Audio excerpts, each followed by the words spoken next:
Jungle. Audio Jungle. 네, 안녕하세요. 저기 캘리포니아 로스앤젤레스 지금 영상 찍고 있는 닥터건입니다. 수의사 닥터건입니다. 제가 한 3개월 전에 처음 소개 비디오를 보내드리고 나서 그동안에 저하고 같이 일하던 영상 에디터 편집 전문하시는 분이 좀 너무 바쁘셔가지고 저를 도와줄 시간이 좀 안 나셔가지고 좀 지연이 됐습니다. 그런 점 양해해 주시고 오늘 아직 영상 편집은 좀 곤란할 것 같아서 그냥 말로 말씀드리는, 그러니까 설명하는 방식으로 한 두세 가지 토픽에 대해서 말씀드리겠습니다. 제일 먼저 제가 오늘 말씀드리고 싶은 것은 주로 강아지인데요. 고양이도 간질이 가끔 있지만은 강아지에, 그러니까 정확하게 이야기하면은 또 어린 강아지가 우리 어린 개를 우리가 강아지로 하기 때문에, 강아지라 그러면 잘못 전달이 될 수 있기 때문에 저는 개라고 이야기하겠습니다. 그러니까 개에 있어서 간질이 상당히 실제 환자들이 많거든요. 그런데 지금 미국 여기에서 제가 지금 캘리포니아에서 일을 하고 있는데 여기서는 어떻게 우리가 일반적으로 진단을 하고 그 다음에 치료를 하고 그 다음에 롱텀으로 모니터링을 하는지 그거에 대해서 잠깐 소개를 드리도록 하겠습니다. 간질이라는 것은 영어로 에필랩시인데요. 에필랩시인데 그러니까 일종의 시저에 정상이 시저죠. 그러니까 경련인데 우리가 지금 간질 환자를 경련하는 환자가 오면은 경련도 여러 가지 원인이 있을 수가 있고 또는 또 잘못하면은 심장 질환으로 인한, 그러니까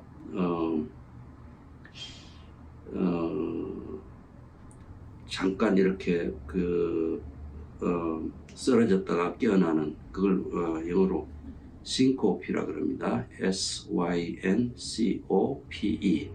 syncope, syncope라 그러는데 한국말은 정확하게 제가 뭐라 그러는지 아직 확인을 못했는데요. 하여튼 이 syncope와 이 seizure, 경련을 구분을 먼저 하셔야 됩니다. 왜 그러냐면은 syncope라는 것은 심장 질환으로 해서 주로 거의 99% 심장에 문제가 있어가지고 갑자기 쓰러졌다가 일어나는 경우고, 이 경련이라는 것은 뇌에 문제가 있어가지고 특히 에필랩시 같은 경우에 뇌에 문제가 있어가지고 이제 이렇게 무의식 상태로 쓰러졌다가 대부분의 경우에 일어나죠. 금방 한 1, 2분 안에 다 일어나서 조금 후유증이 한 2~3시간 갈 수 있는데요. 이거 두 개를 먼저 구분을 하셔야 됩니다. 왜 그러냐면은 우리가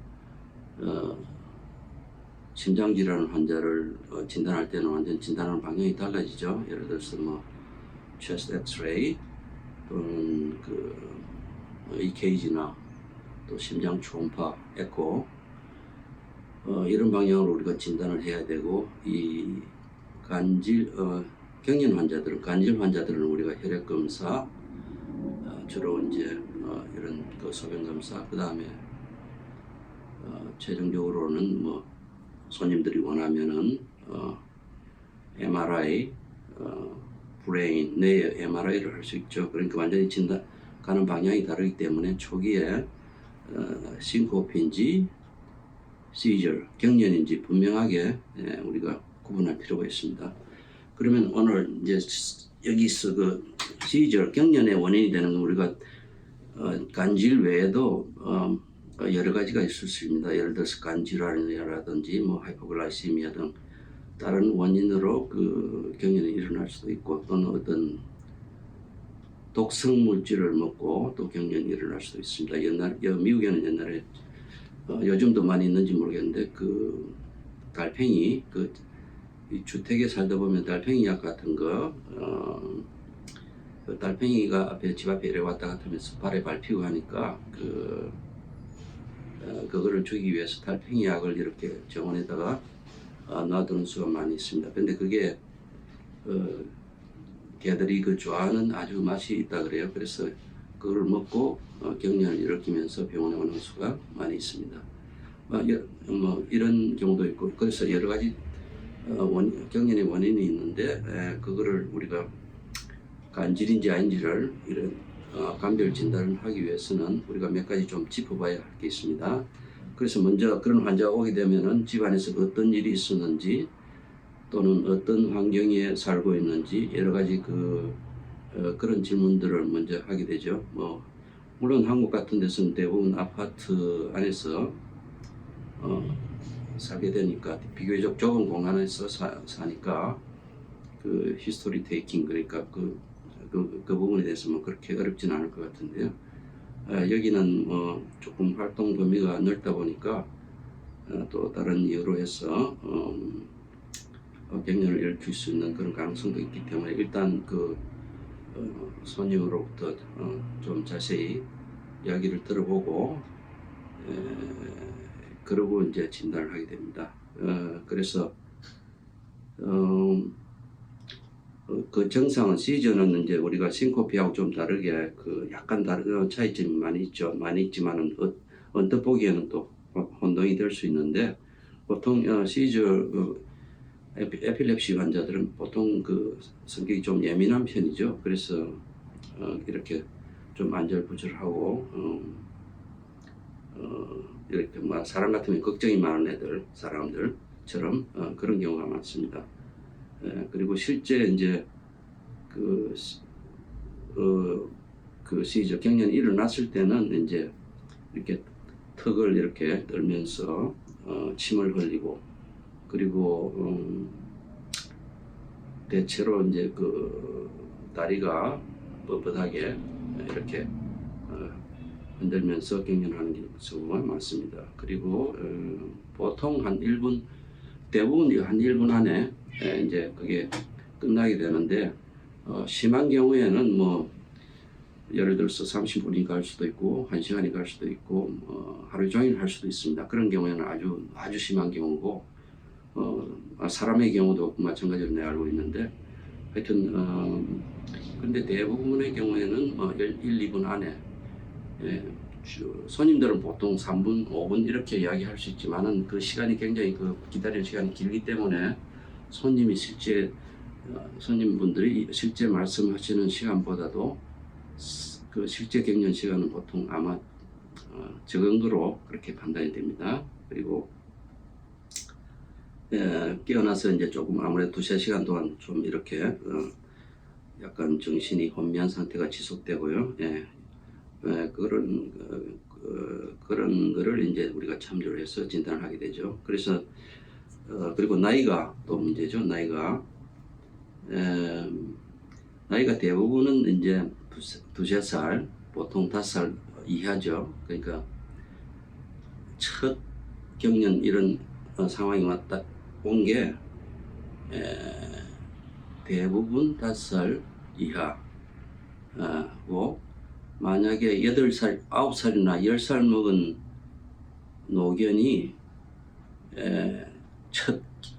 처음으로 경련이 왔다, 예를 들어서 이런 상황이 왔다 그러면은 그런 경우에는 간질보다는 오히려 다른 간 질환이나 또는 다른 아니면 뇌의 종양이라든지 아니면 뇌의 염증이라든지 그런 다른 쪽으로 우리가 보는 게 타당하다고 생각합니다. 왜냐하면 대부분의 이 간질 환자들의 첫 경련은 2-3살 때 보통 그 나이에 오게 됩니다. 그래서 그런 걸 참조하시면 되고, 그 다음에 만약에 이제 이런 경우에 우리가 이제 일단 혈액 검사를 하고 소변 검사도 할 수도 있고 안 할 수도 있겠지만 혈액 검사상에 보면은 대부분 거의 다 이제 혈액 검사상에 아무도 나오지 않죠. 그러니까 정상으로 나오죠. 정상으로 나온다는 말은 그러니까 간이나 다른 장기, 내부 장기에 뇌를 뺀 다른 장기에 아무 이상이 없다는 거죠. 그러니까 그래서 우리가 이거를 진단을 좁혀가는 겁니다. 그래서 혈액 검사가 나이가 5살 이하고 혈액 검사상에 깨끗하게 다른 장기에 이상이 없을 경우에는 우리가 거의 95% 이상, maybe 99% 간질이라고 판단할 수 있습니다. 그리고 어떤 독극물을 먹었다는 이런 그런 히스토리도 없고, 만약에 독극물을 먹었다면은 금방 2분 만에 다시 이렇게 깨어날 수 없겠죠. 왜 그러냐면은 그 몸속에 독극물이 남아 있으니까 계속적으로 지속적으로 경련이 일어나겠죠. 그런 점도 우리가 참 고려할 수가 있고, 그래서 진단은 사실상 그렇게 어려운 편은 아닙니다. 그래서 대부분의 경우에는 우리가 그 MRI까지는 보통 여기서도 잘 하지를 않고 이제 치료를 하게 되는데, 치료는 만약에 이 환자들이 한 달에 한두 번이라든지 매달 한다 그러면 우리가 치료를 이제 그 치료를 하느냐, 약물을 투여를 하느냐 하는 우리가 그 판단 기준이 얼마나 자주 하느냐입니다. 아니면 얼마나 심하게 하느냐. 근데 대부분 이런 가벼운 그 경련이 지나가는 경우에는 1년에 만약에 한두 번 하게 되면은 우리가 그 환자를 에게 약물을 투여를 하지 않는 게 일반적인 그 여기 프랙티스라고 저는 알고 있습니다. 무슨 얘기냐면, 다시 말씀드리면, 이게 일단 시저 그 에필lep시 약은 한번 시작하면 라이프타임, 평생 환자가 먹어야 되기 때문에 거기에 따른 또 부작용도 있을 수 있고 비용도 또 문제가 될 수 있고 여러 가지 문제적 상황을 해서 1년에 한두 번 하는 그런 환자에 대해서는 일단 우리가 약물을 투여를 하지 않고 그냥 지켜보는 걸로 하는 게 일반적인 여기에 프랙티스라고 말할 수 있겠습니다. 그리고 그 치료 약물들은 지금 우리가 쓰고 있는 게, 전에는 옛날부터 우리가 쓰고 있던 피노바비탈인데, 이 피노바비탈은 이제 그 많은 환자들한테 도움이 되고 잘 관리가 되고 있는데, 문제는 이제 그 식욕도 올라가고 또 간에 부담이 되고 해가지고 좀 부작용이 있죠. 그래서 아직도 쓰고 있습니다만은 그런 문제가 있고, 요즘은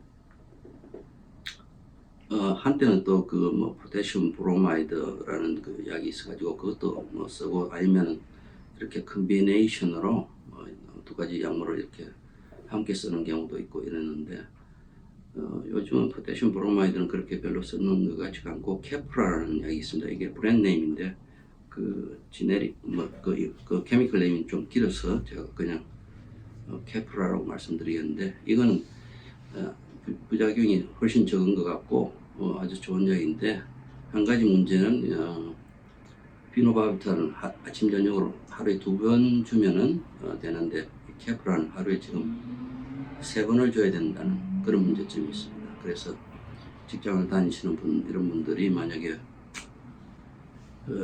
그런 집안에 누가 아재 없으신 분들은 좀 곤란하겠죠. 그런데 요즘 보니까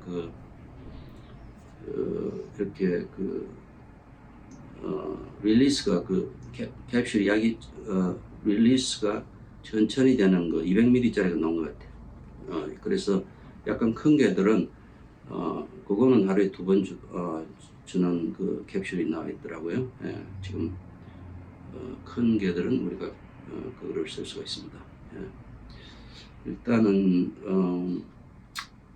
오늘 그 에필lep시 간질에 대해서는 이 정도로 말씀드리고, 더 상세한 것은 또 다음에 기회가 있으면 말씀드리도록 하겠습니다. 그리고 오늘 간단하게 한 두 가지 더 말씀드릴게요. 그 강아지 개들이 그 개에 있어서 그 척추 질환이 우리가 IVDD, Intervertebral Disc Disease라고 그러는데요. 그 디스크가 이렇게 허니에이션 빠져나와가지고 이렇게 그 심한 통증을 유발하고 또는 심한 경우에는 후지가 이렇게 마비되는 이런 환자들이 굉장히 많습니다. 근데 여기서 내가 그 질병 자체에 대해서 뭐 말씀 전체를 다 말씀드리는 것보다 좀 키포인트가 된다고 생각하는 한 두세 가지 언급을 하겠습니다.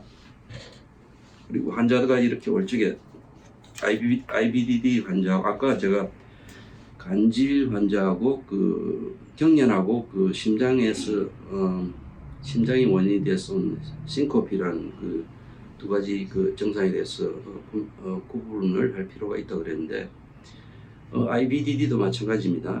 우리가 보통 손님들이 이 페이션트 데려올 때 뭐를 이제 컴플레인 하시냐면은 뭐를 달라진 거를 문제로 말하자면 걷는데 이제 일단 지장이 있고 아니면은 계단을 올라가는데 문제가 있고 또 평소에는 소파에 뛰어 올라갔다 뛰어 내렸다 하는 게 아무 불편이 없었는데 갑자기 그런 걸 하는 걸 싫어하고 이제 이런 걸 주로 이야기를 하죠. 근데 또 어떤 경우에는 그 정도에 따라서 심할 경우에는 이제 증상이 뚜렷하니까 진단이 더 쉽겠죠. 그렇지만은 아주 초기 증상이나 이럴 때는 우리가 가끔 혼동이 되는 수가 있어요. 그래서 이거는 제가 경험한 건데 실제로 여기서 우리가 진단하다가 일어난 일들이고 그 췌장염 이거는 전혀 다른 장기죠, 그죠? 췌장은 그 이제 그 위아래 부분에 있고 약간 등 쪽으로 이렇게 붙어 있죠. 근데 췌장염 환자도 췌장염이 올 때 이제 굉장히 이 독에서 췌장염이 굉장히 흔하죠. 네, 흔한데 췌장암은 독에서 드물어요. 사람의 경우에는 우리가 보면 췌장암 환자들이 많은데 독은 췌장암 환자는 그렇게 흔치 않습니다.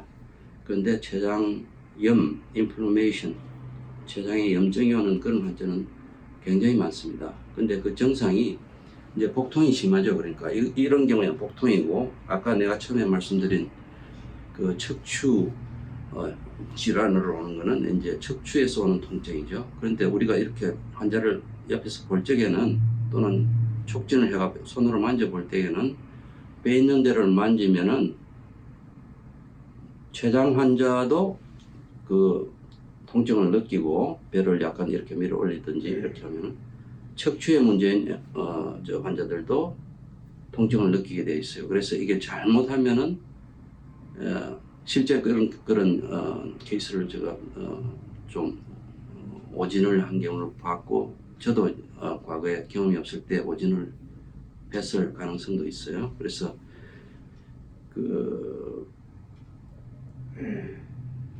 척추에서 오는 통증을 이 복통으로 잘못 이해를 해가지고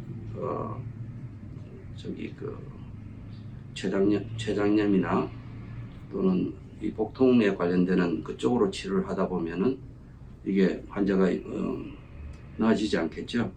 그래서 항상 이렇게 보통 그 척추 환자들은 보면 이렇게 arched back 등이 이렇게 약간 그 아픈 부분에 이렇게 올라가게 돼 있어요. 우리도 마찬가지지만 우리도 통증이 오면 이렇게 웅크리게 되잖아요.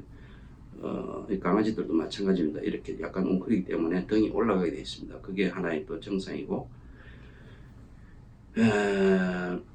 물론 뭐 다리가 마비되고 이러면 그야 뭐 우리가 그 다리 자체에 물론 그 이제 신경이나 근육에 문제가 있을 수 있지만 그 척추에서 원인을 해서 오는 환자들이 굉장히 많죠. 일단 그건 진단이 그렇게 어렵지는 않은 것 같습니다.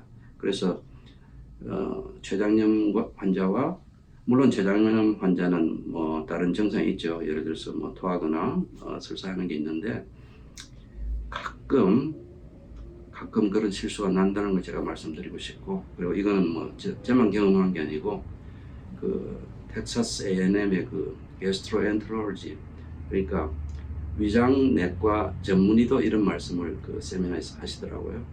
그러니까 췌장염 강의를 하시면서 이렇게 피지컬 리그전, 우리가 몸을 촉진을 할 적에 디스크 환자하고 혼동될 경우가 있으니까 그것도 한번 생각해 보는 게 좋겠다. 그런 이야기를 제가 여기에서 세미나 가가지고 한번 들은 적이 있습니다. 그분 연세가 좀 많이 들은 것 같은데 지금 아직도 그 일을 하시는지 모르겠는데 리타이어 하셨을 수도 있고, 그 당시에 텍사스 A&M의 그 수의과대학의 위장내과 전문의 교수였죠. 하여튼 그런 걸 참조를 하시고 진단 치료하시면은 도움이 되지 않을까 하는 생각도 듭니다. 너무 많은 내용을 깊이 이야기하기는 그렇고, 오늘은 이 정도로 말씀드리고, 또 한 가지 마지막으로 지금 말씀드리고 싶은 것은 얼마 전에 한국 뉴스 보니까 그 강아지 보유세, 그러니까 강아지를 키우면은 그 키우는 주인한테 세금을 물리는 그런 얘기가 나와서 뉴스에도 보고 그래가지고 제가 그냥 우리 여기 LA에는 어떤가 그거를 일단 한번 간단하게 말씀드릴게요. 여기는 그 독 라이선스라 그래가지고 우리가 그 독은 반드시 의무적으로 레이비스 광견병 예방 접종을 하게 되어 있습니다. 그래서 하고 매년 독 라이선스를 그 애니멀 쉘터에서 받아야 됩니다. 그런데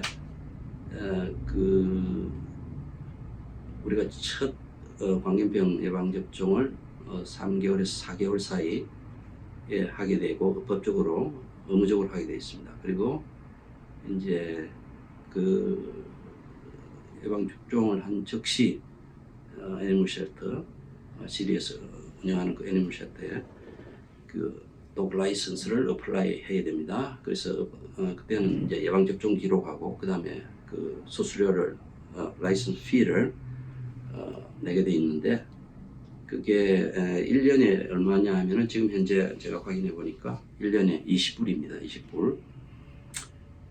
한국 환화로 하면은 한국 돈으로 하게 되면은 한 2만원, 22,000원 정도 되겠네요. 1년에. 그렇고 만약에 중성화 수술을 하지 않은 경우에는 이게 이제 차지가 좀 상당히 많은 것 같아요.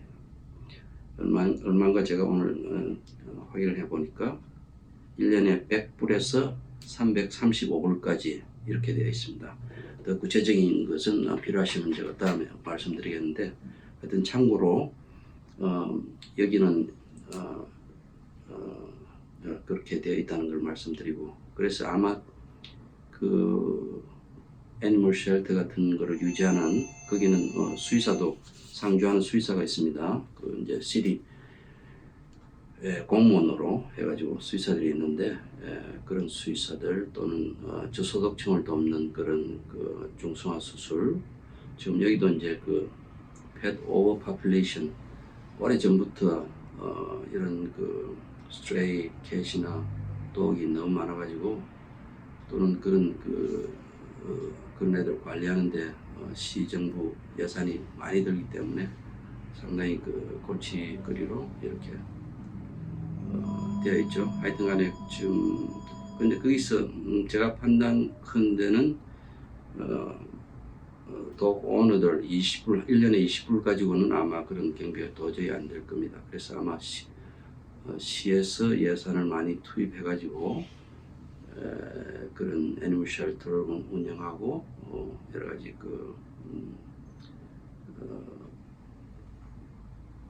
중성화 수술이라든지 또는 저렴한 예방 주사 그거를 제공하고 있는 것 같습니다. 그리고 고양이는 아직까지 의무적으로 라이선스를 받을 필요는 없습니다. 그런데 고양이도 저는 그 손님들한테 광견병 꼭 집 안에만 키우시더라도 광견병 예방접종을 하는 것을 권하고 있습니다. 왜냐하면 미국에는 야생동물에서 지금 아직도 광견병이 발생하고 있기 때문에 광견병은 야생동물뿐만 아니라 독, 캣 그리고 우리가 또 사람에 전염이 되기 때문에 아주 무서운 질병이니까 우리가 철저하게 예방접종하는 게 좋은 생각이 아닌가 싶습니다. 한 몇 개월 전에 제가 신문에서 본 것 같은데 여기 현지 신문을 본 것 같은데 그 오렌지 카운티에서 박쥐, 박쥐의 광견병의 레이피스, 영어로 레이피스죠. 광견병에 감염된 박쥐가 발견됐다 이런 기사를 본 적이 있습니다. 그래서 여기는 야생동물에는 케이스가 꽤 있는 거로 생각이 됩니다. 하여튼 결론적으로 고양이는 아직 여기서는 그 라이선스를 받을 필요가 없고 강아지들은 1년에 한 번씩 꼭 그 라이선스를 받게 되어 있습니다. 만약에 그 시공무원이 쉘터에서 나와가지고 문을 두드려서 개가 있는데 라이선스를 갖고 있지 않으면 벌금을 또 부과하기도 하고 그렇습니다. 이 정도로 오늘 이 정도로 말씀드리고 제가 그 아직 기술적인 문제가 이 에디팅하는 이런 그 하는 분을 아직 정확하게 많은 분 능숙한 분을 찾지를 못해가지고 영상 예를 들어서 수술하는 장면이라든지 무슨 영상을 보여드릴 그런 케이스는 당분간은 제가 못할 것 같고 오늘처럼 이렇게 그 이야기 형태로 좀 소식을 전할까 합니다. 네, 안녕히 계십시오.